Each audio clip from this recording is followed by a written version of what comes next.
I love everything that you've built. I'm curious of your thoughts on the UFOs and kind of why that didn't work well so many other ideas did. You ask about the UFO, which what you really mean is the flying saucer. Yes, sir. That's correct. Okay. There was two versions of the flying saucer. The first one was built in the 60s at Disneyland. It ran there for quite a number of years with a lot of trouble all the time because it needed a computer to control the airflow, the balance of the airflow for those little valves that the saucer went over the top of. Had we waited about 15, 20 years, we would have had computer controls that could handle the damper valves underneath the thing and handle the airflow better, because this had great big chambers underneath, and it has sonic movement. There's shock waves, and those shock waves would sometimes be upset with little kids bouncing the vehicle, and then all of a sudden all the valves would open and the trash would blow up, and it took maybe 2 hours to get that thing to reset again. So it was finally so troublesome they took it out.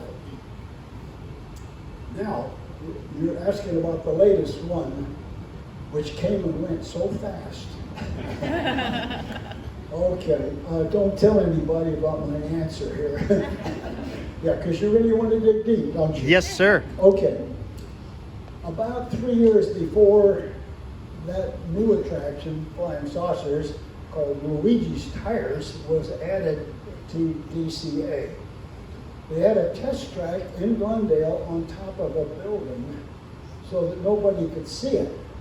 And we had to climb up there with a vertical ladder to do it. One day they invited me up there and said, well, we got it running. Why don't you come up and ride it and see what you think? And I took one look at it, and I had some questions right off in my mind. But I jumped in it, and I made that thing run so good and so fast and crash so hard into the end of it, because I know how it works. Yeah, okay. So I started asking questions, and I says, why is the vehicle so big compared to the first one? And they said, our management told us to make it for 2 people because we can double the capacity. Okay. Did anybody ask you about the categories of people? We're still going to have little kids. Yes, we will have little kids. Are you going to have couples now that we're going to have 2 people in the vehicle? Yes, we are. Have you looked at the size of some of the couples that go to Disneyland? 350 pounds times 2 is 700 pounds. The ratio of a 60-pound child to a 700-pound pair, they begin to wonder, why am I asking those questions? You see, there's a difference between wishing you could do something. Marty Sklar said, if you can dream it, you can do it. Not all the time.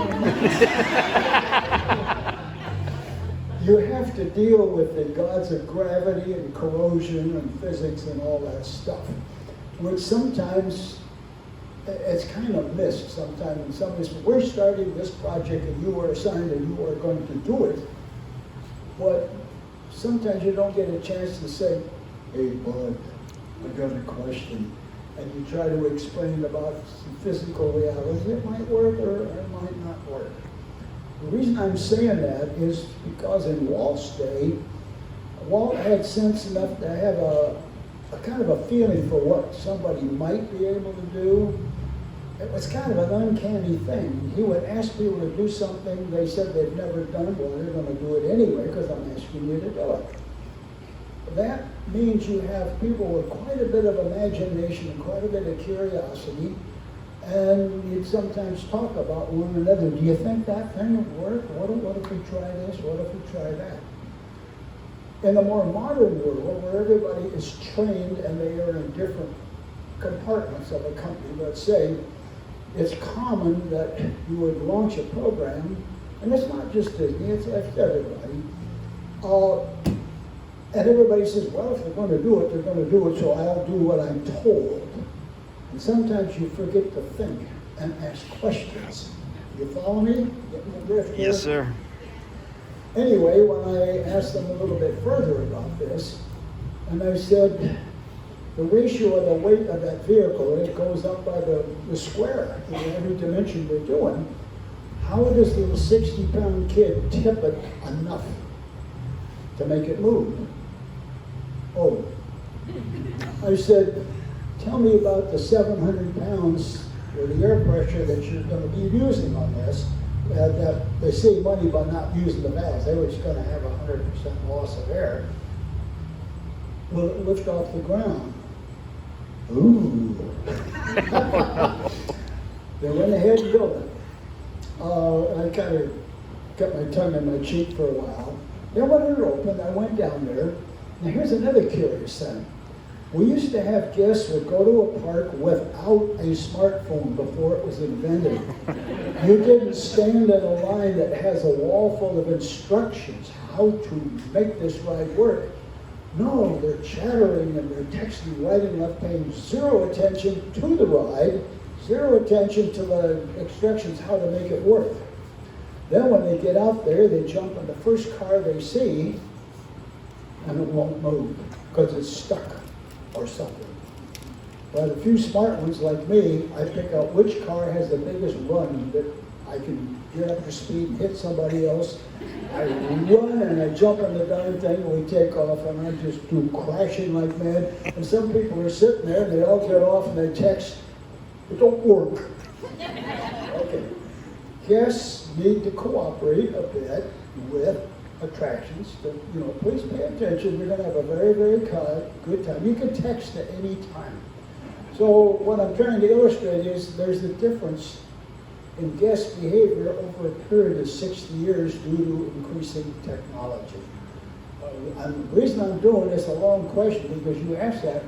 There are some things about getting things to work in a technical world that sometimes sound good in words, but when you get into it, maybe it doesn't work quite so good. In my particular case, Walt would hand me things to do with no further instruction, which meant I basically don't have anybody to talk to, and Walt wasn't specific. He says, Bobby, I just want you to get started on, and then you walk out of the room. True, he did that to almost everybody at Imagineering.